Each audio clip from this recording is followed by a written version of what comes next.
Welcome back. In this session, we will discuss two important tools to describe programming languages, syntax and the semantics. So briefly, this is our agenda. We will look at different perspectives a program can be defined, then look at syntax description using a popular tool called BNF. The limitations of BNF will lead us to learn about attribute grammars, which is a tool that allows us to annotate syntax with additional information. Finally, we will look at dynamic semantics using something called operational semantics. Basically, here we are talking about describing the meaning of a program. So, if we remember from our last session, a program is a way to communicate to your machine. Based on that, there are three important things that describe such communication: the pragmatics or the intent of the programmer. For example, he wants to free some space. He needs to translate this intent into tasks or instructions that the machine can understand, aka meaning or semantics. And I can make more space by deleting temporary files. Right? Now, once I have the meaning or the task that I want to communicate, I need to provide it in the language of the machine, for which I need to know the word choice, arrangement, or arrangement of the language that I use. For example, in shell language, I can do this by creating a command rm, or the words rm, followed by some more requests like rf to delete all files in all the nested folders inside this particular temporary folder, and then finally I will specify the directory. Right? For example, here it's temp. So in this session, we will focus on syntax and semantics.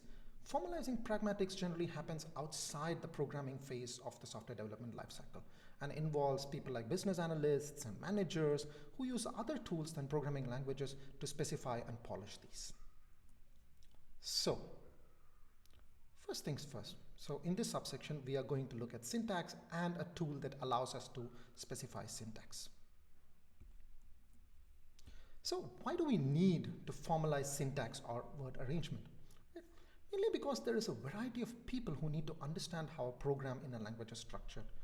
Most companies have a set of pilot audiences who play around with the newly invented language to evaluate the ease of using this language. They all need to know what the structure of the language intends to follow. These guys are the initial evaluators. And there are the implementers who design and implement compilers or interpreters for this design language. We assume that implementers are generally inside the company, but this is not always the case. For example, Java has like dozens of popular implementations, for example, from OpenJDK or Oracle. And all of these implementers need to know how your language is structured. So that's the second group of people. And of course, then finally, the developers who would want to have a reference manual that allows them to use the language in a systematic fashion as intended and avoid, for example, compilation errors or bad use, right? So we begin with a brief history of syntax. The idea of formally describing language syntax was not special to programming languages. Noam Chomsky, well, yes, this is the same socio-economic activist some of you may probably have heard of from the political spheres, the guy who's warning us about all the problems of the world. This same Noam Chomsky in the mid-1950s, he was a linguist, and he is also a linguist, and created context-free grammars to describe natural languages. Around the similar time, John Bacchus created a formal specification for the language ALGOL 50, which was then published by ACM. Peter Naur later published the specification, which ended up with what we now know as BNF, or Bacchus-Naur form, right? So this was later published in a paper that is popular even today, where the authors use BNF to describe ALGOL 60. There are different schools of thoughts on whether Bacchus was inspired by Chomsky's model or not. That is not relevant right now. What is important is that the grammars that were introduced by, context-free grammars introduced by Chomsky has a lot of similarities to the BNF we will learn later in this next slides. So, before we learn about BNF, let's look at some terminology so that we can all talk with the same standardization. Every textual language contains a string of characters called statements or statements in the programming circle or sentences. And a language is generally just a set of these statements or structures. But again, what I'm saying is true only for textual languages. Here is a small screenshot on the side which you may not be able to completely see. But the idea is that modern languages can have multiple notations which involve, for example, decision trees to write diagnosis, which are used by languages that doctors use, right? But for the rest of the session, we will talk only about textual languages like Java or C, right? So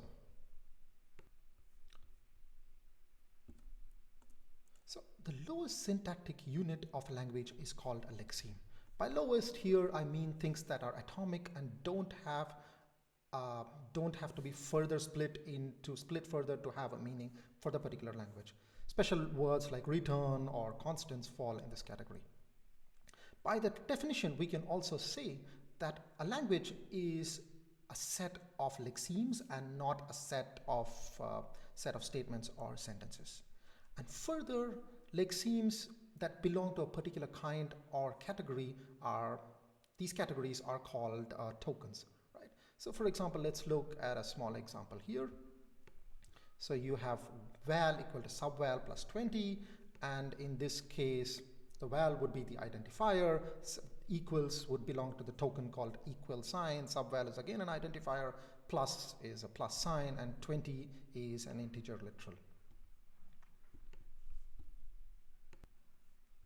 Now that we have some terms to use, let's define what our meta-language or BNF looks like. So a meta-language is a language that is used to describe your language. So BNF contains terminals, which are lexemes or tokens, and non-terminals, which are higher abstractions for broader syntactic structures, right? These require definitions using rules, right? So the non-terminals require rules to further define them. So a rule in a BNF is of a form LHS followed by a right arrow followed by the RHS. LHS the left-hand side, RHS the right-hand side. It's obvious. So an LHS is a non-terminal that is being defined by the rule, and an RHS is a combination of strings or terminals and non-terminals that are used to define the rule. So in the rest of the section, we will see what kind of tools we can use to define these rules in BNF.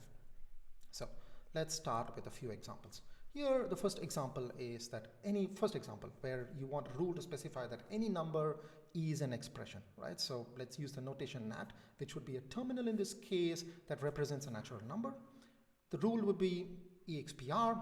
We use the diamond brackets to specify something as a non-terminal. So expressions equate to natural numbers. Let's look at another rule in our Toyl language. Two expressions with a plus sign in between them is also an expression. Now it is to be noted that this plus means a symbol and not the arithmetic plus operation. This will be very important when we look at later semantics, right? And two expressions with a star between them is also an expression. So this would be written as expr, right arrow, expr, star, expr. And to put it all together, all right? In our BNF, we can use the pipe operation to specify that a terminal can be one of multiple terminals, right? So this abstraction can have more than one RHS. So to summarize, in our Toyl language, expression is either a natural number, or it's an addition operator, expression plus expression, or it's a multiplication operator, expression star expression. So the grammar of a language in BNF is just a set of rules with a starting symbol.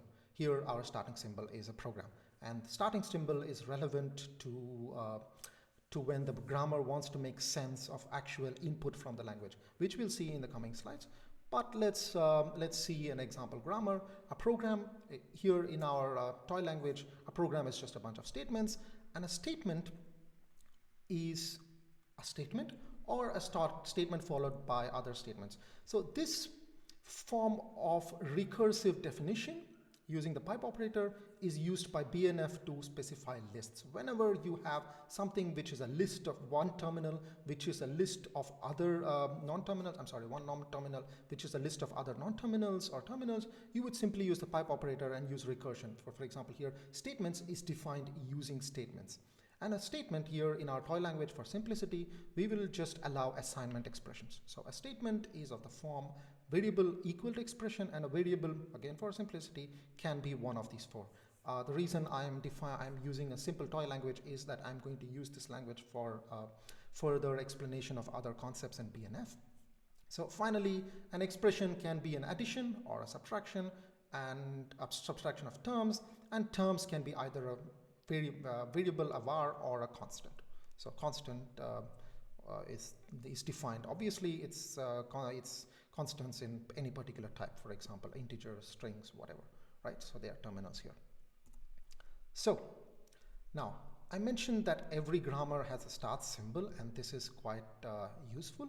The reason is that we need the grammar to be used for what is called a derivation.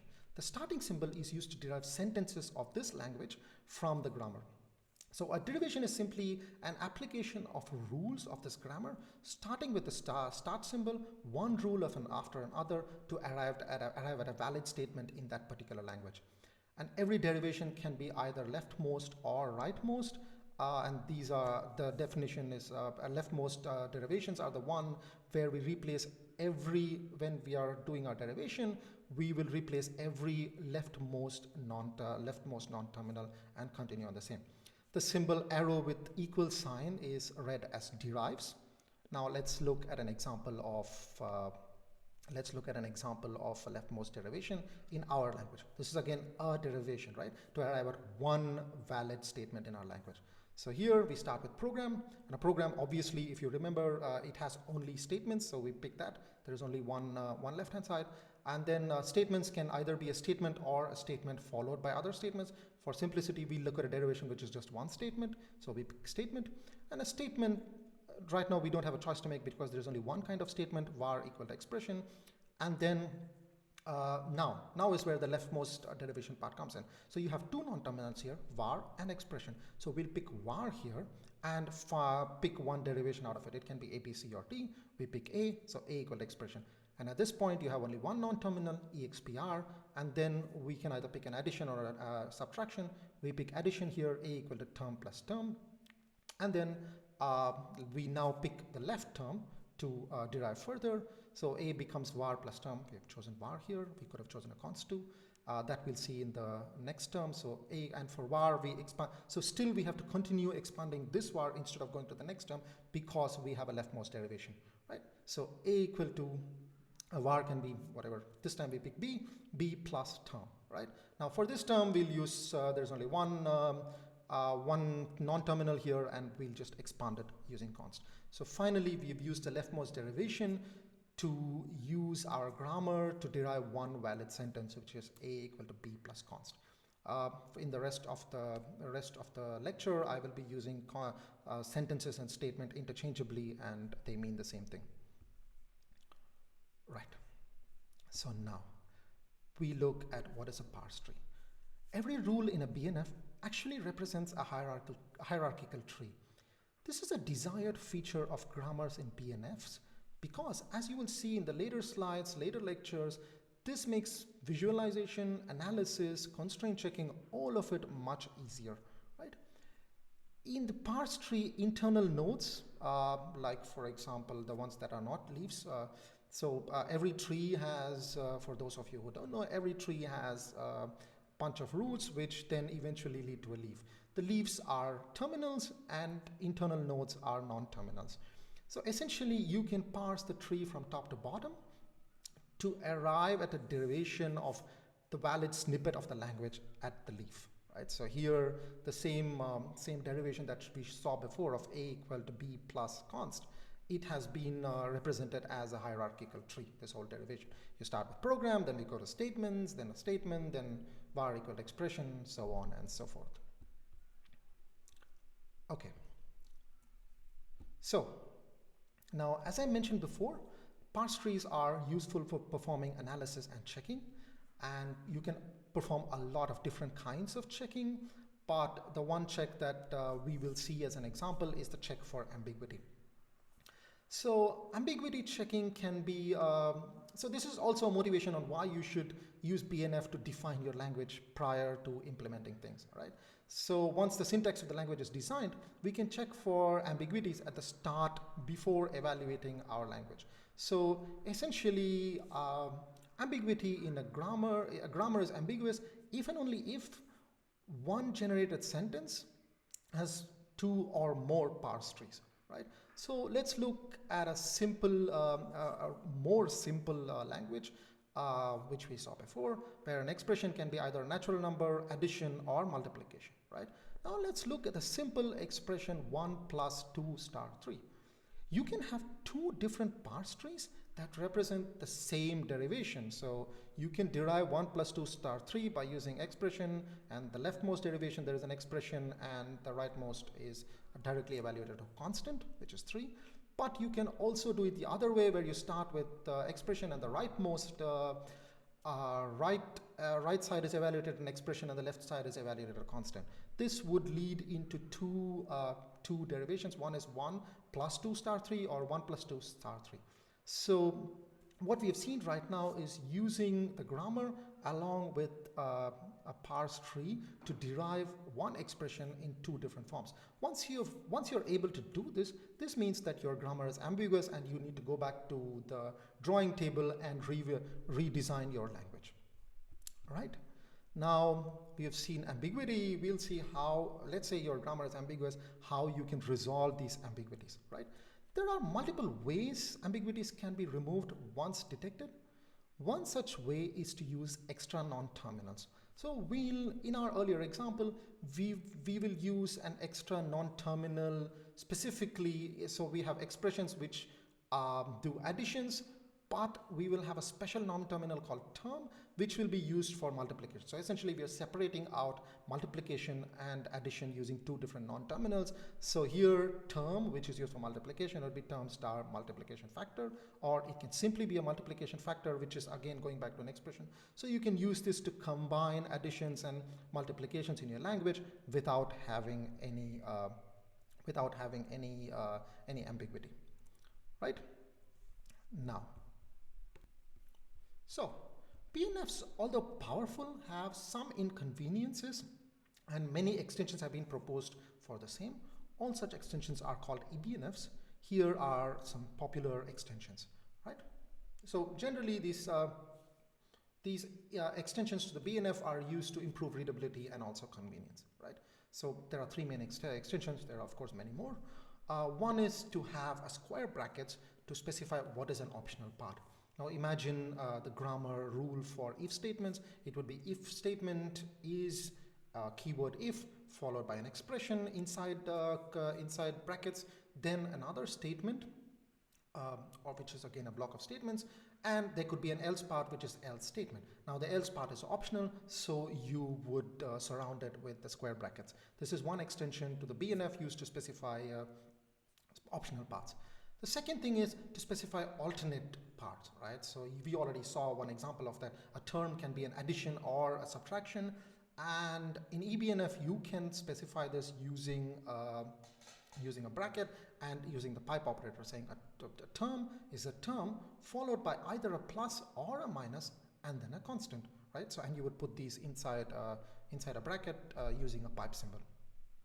The third useful extension is the use of curly braces to specify lists, right, or lists or repetitions. Here you would say that an identity list. So here you're trying to specify, this would be useful when you're defining parameters to a method. So an identity list is an identifier followed by any number of identifiers separated by a comma. So comma here is the keyword, right? You can use any other keyword. This is one version of the extended BNF, which is quite popular with 3 extensions. Now let's see how this actually saves readability, right? Let's look at our language. You have an expression, which is an expression plus term. It can be an addition or a subtraction, and a term can be multiplication with a multiplication factor, and it can also be a division, right? So you're kind of separating out addition, subtraction as one non-terminal, and multiplication and division as another non-terminal, right? Now the same grammar using eBNF would be just these two simple, very readable rules. Here we have not used the optional square brackets, but we have made use of repetitions, we have made use of alternatives. So this is just to give an idea of why eBNF actually saves readability. Now, there are recent variations to eBNFs which are like this. So you would put alternate RHS in a separate line. This is again a matter of just taste, right? So you want your eBNFs to be much more readable when you provide it as a manual or a documentation. Using colons instead of arrows with the right hand side, easy for writing these specifications. Using verbal opt and one off to specify choices and optional paths. These are popular recent variations to eBNF. So in the next section of our lecture, we will look at static semantics. So static semantics are not related to the actual meaning of the program. That depends on external output, although we are using the word semantics here. They are used to specify properties and checks which actually relate to the syntax but cannot be performed using BNF because of some limitations, right? Let's look at a couple of examples. A simple type check, like saying a variable of floating type cannot be assigned to a variable of integer type. This is of course specifiable using a BNF, but it would require a lot of terminals, one terminal for each type, and this would be ugly for any decently large language. Let's look at another check, that variables must be defined before they are used. This would be actually impossible with the basic BNF without some serious extensions. So for these purposes, for performing these kind of checks of properties on the syntax tree itself, Donald Knuth proposed attribute grammars. So you can think of attribute grammars as grammars with your BNF with extra annotations. These annotations describe attributes or properties for every node in your grammar. And there are two kinds of attributes. Attributes that are functions of child nodes. These are called synthesized attributes, and attributes that are functions of siblings or parents in your grammar tree. If you remember, I mentioned that looking at your grammar as a hierarchical tree has more than one use. We saw the ambiguity before. Now we are looking at other uses, for example, with attribute grammars, right? So now that we have looked at a couple of kinds of functions, the synthesized functions and the inherited functions, you must already be wondering of an obvious issue, which is that there could be cycles. Synthetic function and an attribute function could depend on each other and create a cycle, and the evaluation would never be complete. So one popular way to avoid such cycles is to restrict the inherited attributes or these functions to not refer to siblings who are to the right of the node. So you would, if let's say there are 10 nodes, any inherited attribute of node number X can only depend on the siblings 1 to X minus 1 and not any of the siblings to the right. So this way you are able to stop your computations and avoid cycles. On top of attribute functions, attribute grammars can also have predicates, which are kind of like contracts or checks on that node. Predicates can use results from these attribute functions that we saw. So let's look at an example. So again, for simplicity, we start with a very simple grammar where it's only about assignment statements. Assignment statements can be of the form variable equal to expression. Expressions can be additions or just variables, and variables can be A, B, or C. Now let's look at attribute functions and predicates for each of these rules. So the first rule, we'll just look at some examples, right? You can have dozens of attribute functions that are for every rule. So for the first rule, where the syntax is assignment is of the form variable equal to expression, we would define the expected type of the expr as the actual type of the value. Because this function which defines the expected type of expr depends on one of its siblings, it's an inherited attribute. For the second rule, expr is a variable plus another variable. Here in our syntax, we will differentiate the two variables using identifiers 2 and 3, right? The actual type of the expression, which is the parent, is an integer if both the actual types of both the variables are integers, otherwise it's real. For simplicity, we are going to assume that all our variables are either real numbers or integers, right? Now you can add a contract to this particular node, the expr, to say that the actual type of expr must be equal to the expected type. So we use the attribute for the synthesized and the inherited attributes of this expr from the two different rules. And for the third rule, which is another variant of expr, which is just the var, the actual type of the expr is the actual type of the var, right? And this is a synthesized function because it depends on the child. So the value of the parent node expr depends on the actual type of the child var here. So the predicate again is similar. You want the actual type and the expected type to be the same. Now the last rule, where variable is a, b, or c, we just at this point, so you can have in your attribute grammar, you can refer to external functions to terminate your attribute computation. So you would say the actual type of any variable is just looking up the type of that string. So if a is, we assume that a, b, and c's type are defined, so we just use that to calculate the actual type of the var, right? Now let's look at how parse trees can be used to compute values of attributes. In this example, solid lines refer to the actual parse tree, and dotted lines refer to how the attributes flow. So for example, you would have A at the bottom. We'll look at a simple example of a simple valid statement, A equal to A plus B. In this example, let's begin with the leaf nodes. The leftmost A, whose actual type is then used to calculate the expected type of expr, and then the var2 here, where A's actual type influences the actual type of the expression so basically the actual types of A and B influence the actual type of the expr, and the expected type comes from the leftmost A, and then you would compare them using these predicates to say that, hey, we have a type match here. And so the idea here is that attribute grammars are used to perform checks and specify kinds of sophisticated rules on the syntax, not on the actual semantics, but which are not possible using BNF.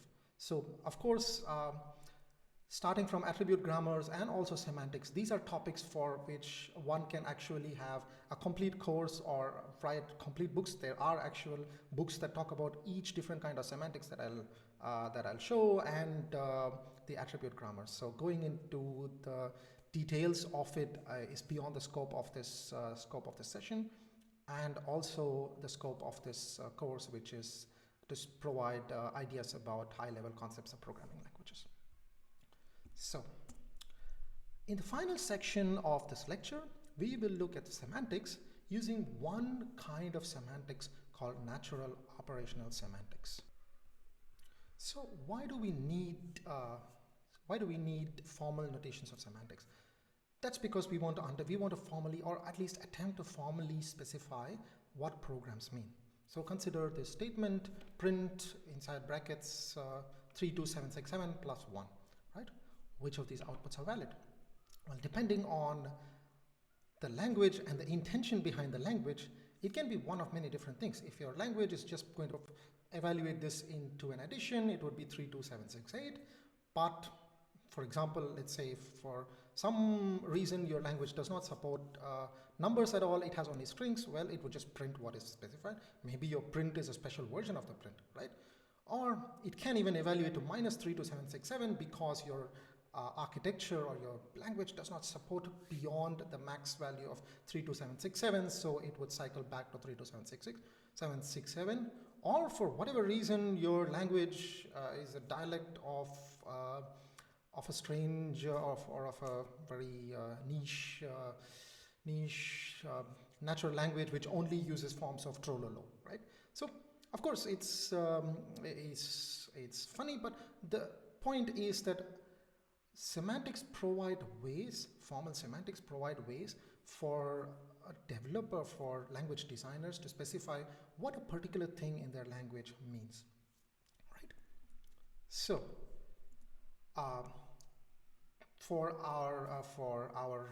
the rest of this session, we will use, for the rest of the session that discusses semantics, we will use a Toyl language, which is very similar to the Toyl languages that we used, but it has one more operator. So it can be a natural number, an addition, or it also supports an operation called if nz, which essentially means if not zero. If your first expression is not zero, then it means the then part of the expression, or otherwise if it's zero, then it means the right part of the expression, right?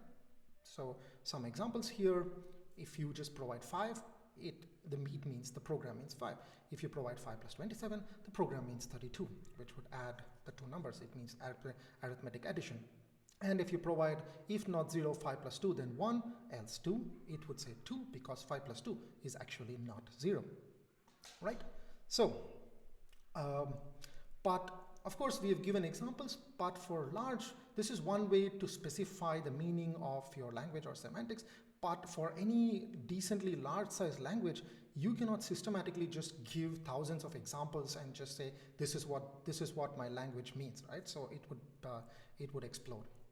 Now, so can we formalize these things? So because we cannot provide infinite number of examples, we need some way to formalize them. But before I talk about formalizations, I would like to mention that all of these methodologies, the three main branches that we see: denotational semantics, which uses recursive functions to describe behavior of programs; operational semantics, which relies on specifying meaning by describing what happens if it runs on a machine, right? And then finally axiomatic, which is based on mathematical logic, right? There are two things I would like to mention here. One is there are full books, courses, depending on describing each of these methodologies, and we are just only going to provide a glimpse of one of these methodologies, operational semantics, and the natural version of them, right? And the second thing is most of these semantic formalizations are mostly used for teaching programming languages and providing proofs for small versions or small subsets of your languages.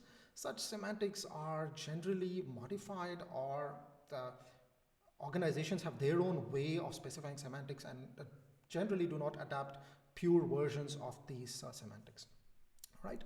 Okay, so as mentioned, for the rest of the talk, I will provide you a glimpse into one of the semantic types called natural operational semantics, right? The core of natural operational semantics is this downward arrow with double lines, which essentially means value A evaluates to value B. This is called big step semantics because A evaluates to B. We don't look at individual steps of how A evaluates to B, right, for which you have other operators. And again, I'm going to show you only a glimpse of natural operational semantics and not the full details of it. These semantics, they are useful for interpreters. As mentioned, operational semantics tell you how your program behaves when it's run on a machine, and which is pretty much what the interpreters try to do, simulate machine behavior. Refer to our previous lecture on program implementation types. And then these are also compact, right? So we will try to provide natural operational semantics for our Toyl language, which we described with two operators, addition and if not zero. Now, for specifying the operational semantics, first you would provide what set contains what values. Here the set nat has n1, n2, n3, and n4. All of them are natural numbers, and so these are kind of like variables that we will use inside our semantic rules. So expression would be e1, e2, e3, and e4. So now let's look at natural semantic rules for each of the rule in our grammar that we saw. So for the first one, if you have a number n, it evaluates to n, simple, right? So for the second rule for add, we have here if e1 evaluates to n1 and E2 evaluates to N2 and N, the number, equals N1 plus N2, then your expression E1 plus E2 evaluates to N. Now, the important thing here is to note the two different kinds of plus here. There is one plus which is in black color, the other plus which is in green color. So the green color is a symbol in our language. And for the rest of the semantics, everything that is in green is a symbol in our language, and the plus that is on top of the rule is the arithmetic addition operator. So similarly, now let's look at the rule for if nz. So if E1 evaluates to N and N is non-zero and E2 evaluates to N2, then the whole expression if not zero E1 then E2 else E3 evaluates to N2 because E2 evaluates to N2, and we know that in the semantics of our language, if the first number is not zero, E1 is not zero, then it should, the whole expression evaluates to N2 part. Another rule to specify the path when actually E1 evaluates to 0. If E1 evaluates to 0, then it doesn't matter what E2 is, your whole expression evaluates to the value of E3, which is N3, right? So these are the natural operation semantic rules for our Toyl language. Then actually let's try to use the semantics to derive at the meaning of a particular program in this language, right?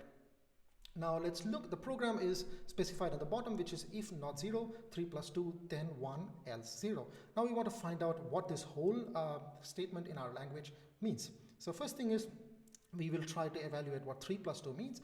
3 evaluates to 3, 2 evaluates to 2, which means 3 plus 2 evaluates to 5, according to the add rule that we saw. So we are systematically applying one rule after the other, top to bottom. And then finally 1 evaluates to 1 because of our val rule that we had. So the total expression evaluates to 1 because 3 plus 2 evaluates to 5, which is not 0, which means the then part is displayed. So that brings us to the end of today's session.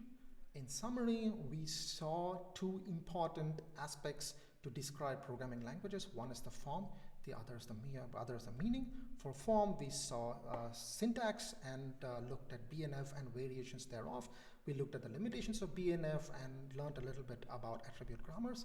And for semantics, we looked at, we got a glimpse into one form of semantics called natural operational semantics.